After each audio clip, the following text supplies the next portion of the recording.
Holy Spirit, come with your fire. Holy Spirit, come with your fire. Come, Holy Spirit. In the name of the Father, and of the Son, and of the Holy Spirit. Amen. With the blessings of our Blessed Mother, let's joyfully and with deep faith go in procession for the Eucharistic celebration, singing the hymn, Walking with the Lord.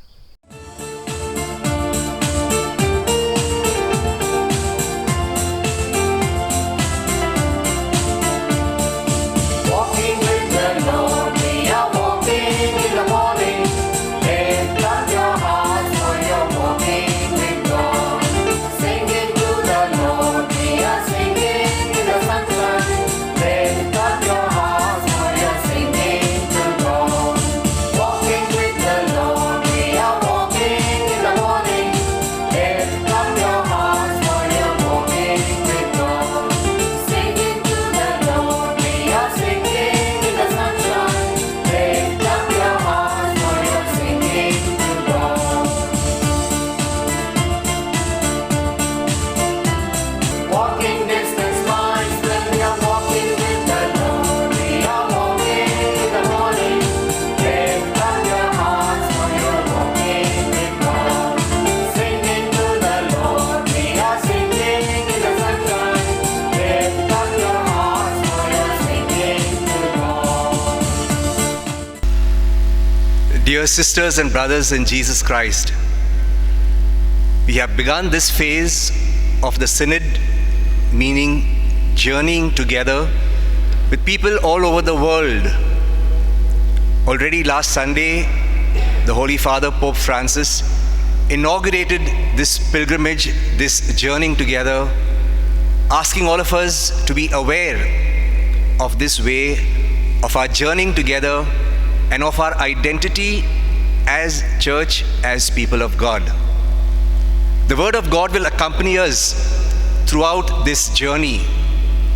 And the Word of God today has some very beautiful insights because it speaks precisely of a way or a journey. This is in the Gospel of Mark, chapter 10. Now we are aware that in 3 chapters, chapter 8, chapter 9, and chapter 10, Jesus speaks of his passion, his death, and his resurrection. And all this happens on the way to Jerusalem, on the road to Jerusalem. Now, just try to recapture this scene. What would it mean for Jesus? What would it mean for his disciples? And what would it mean for the people around? Jesus is resolute. He knows that he is going towards Jerusalem on the Via Crucis, on the way of the cross, to be handed over, to suffer, to die, and eventually to rise again. But not so with the disciples. For them, Jerusalem is something very different. Jerusalem is the seat or the center of power, political power, religious power with the temple, economic power, and everything that they desired. So they proceed, they journey along with Jesus with great worldly ambitions in their heart.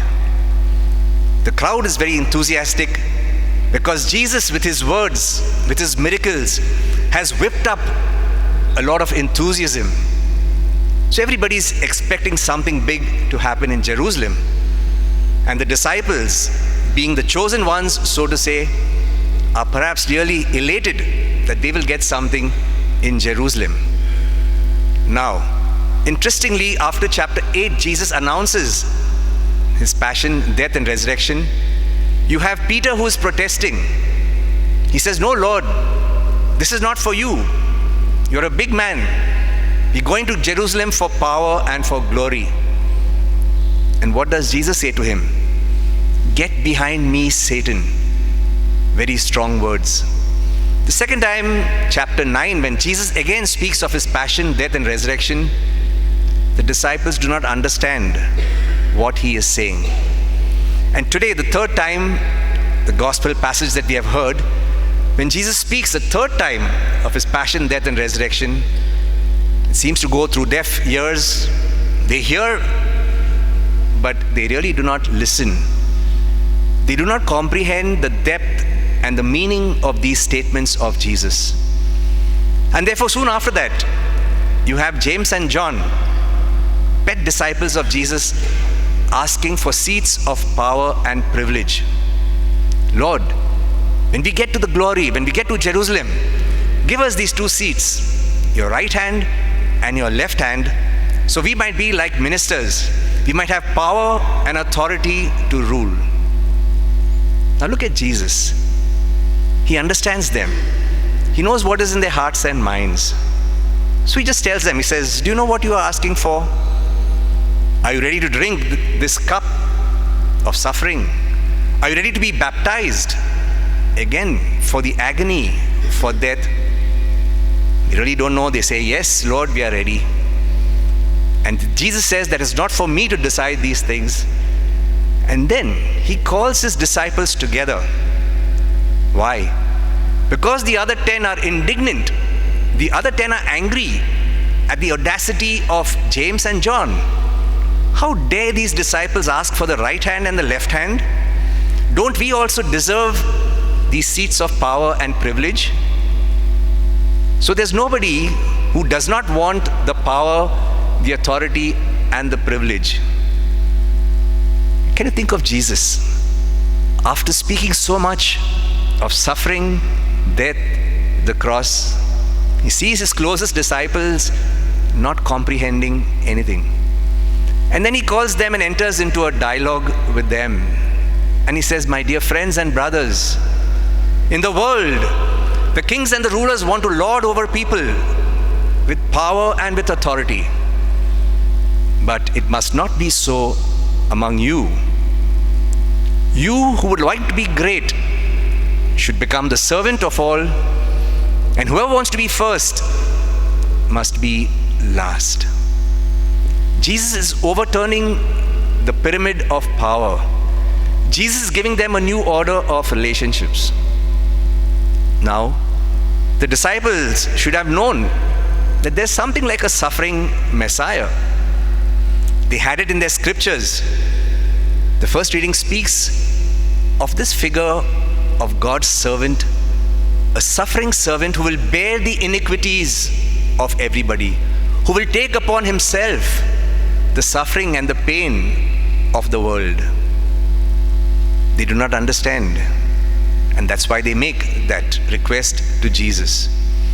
In the second reading from the letter to the Hebrews, again you have the image of Jesus, the high priest, who is in solidarity with his people, who is tempted in every way, but does not give in to temptation. In other words, we have an elder brother, a friend, a savior, who is like us, tempted, going through trials and tribulations, but not giving in. These are the three readings of today, in a way pointing out to us the journeying together of Jesus and his disciples. Now, we know the whole story. We know that Jesus suffered, was crucified, and rose from the dead. And then at Pentecost, this whole band of disciples, men and women, were totally transformed, and they gave themselves fully for God and for God's people. What happened to them? They followed the way, Jesus, who said, I am the way, the truth, and the life. And the early church was called the way. It was a dynamic movement of people, men, women, children, so-called pagans and Gentiles and Samaritans, and all of them being transformed because of the power of the good news of Jesus Christ. What can we learn from these readings, dear sisters and brothers, as we begin this journeying together with all people of goodwill? The Pope wants us not only to listen to voices of Christians of the church, but those who have fallen away, of people of other religions, other backgrounds, people who disagree with us, are all sisters and brothers of Jesus Christ and children of God. I would suggest 3 points for our consideration. The first is the symbolic Jerusalem. Each one of us has an ambition in life. Each one of us has a goal to reach. I ask myself and invite you to ask yourselves, what or where is this Jerusalem? What do I hope for? Where do I want to go? What is my aim and my ambition? That would be the first point that we can reflect on as we journey in life. The second point, what are the means to achieve my goal?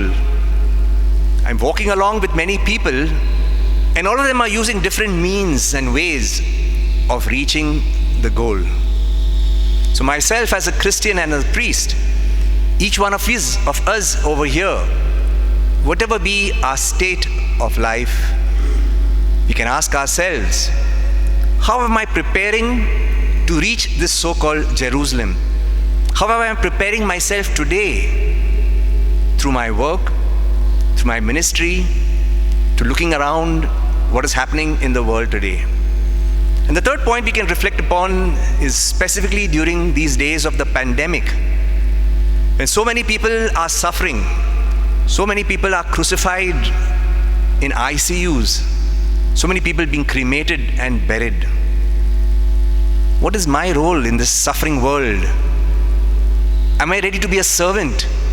Am I ready to give my all that others might have life and have it in abundance? So as we begin this synod, we can think of these 3 points: my Jerusalem, my goal, how am I trying to achieve the goal, and who are all those journeying around me? Am I aware of their suffering and their pain? Am I ready to give my all to make their life better? I'd also like to reflect on 3 wheels, what I like to call wheels or keys, which are given to us for reflection on this synod. You know, if you want to reach a goal, you require a vehicle.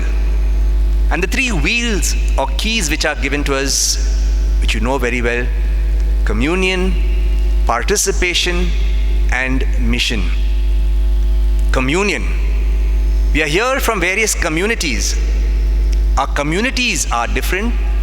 We are put as groups all over.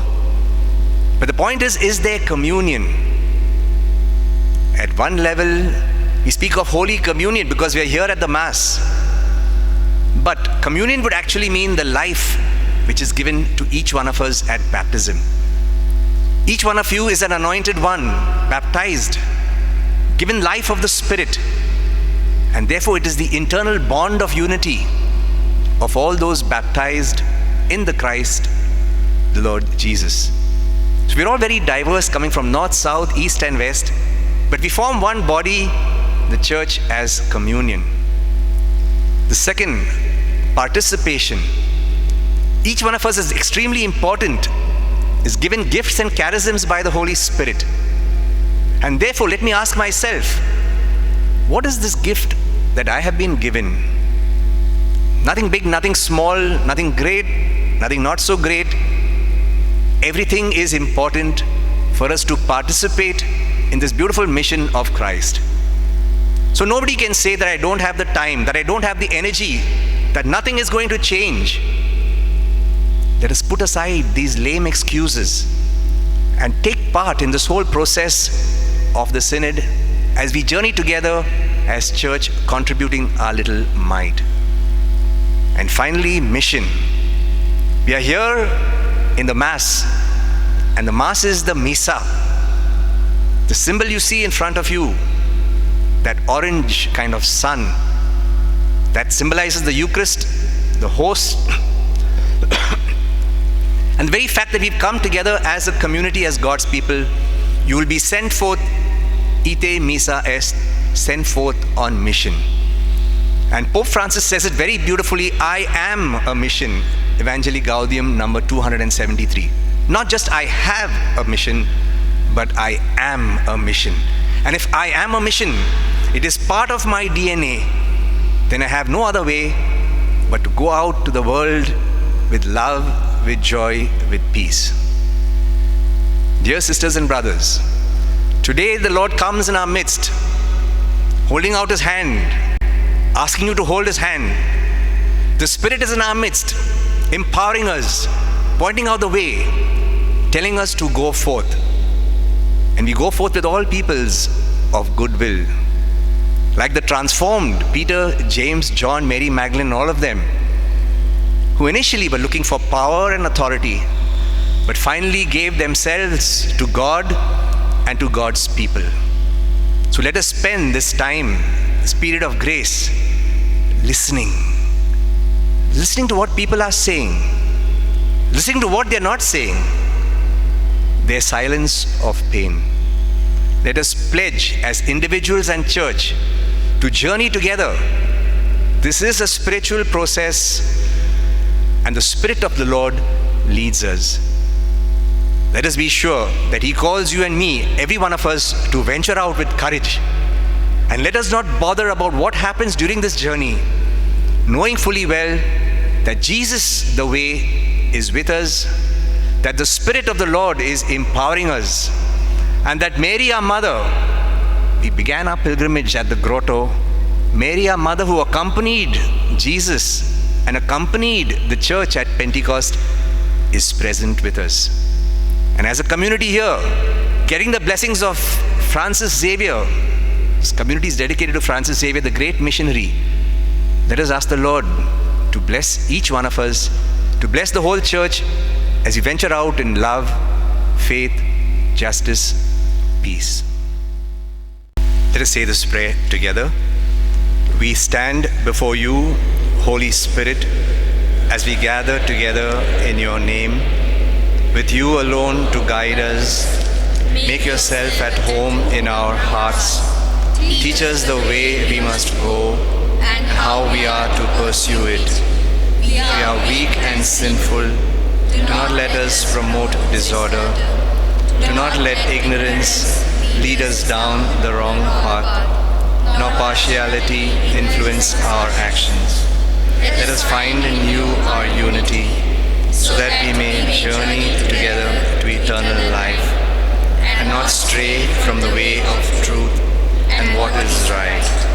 All this we ask of you, who are at work in every place and time, in the communion of the Father and the Son, forever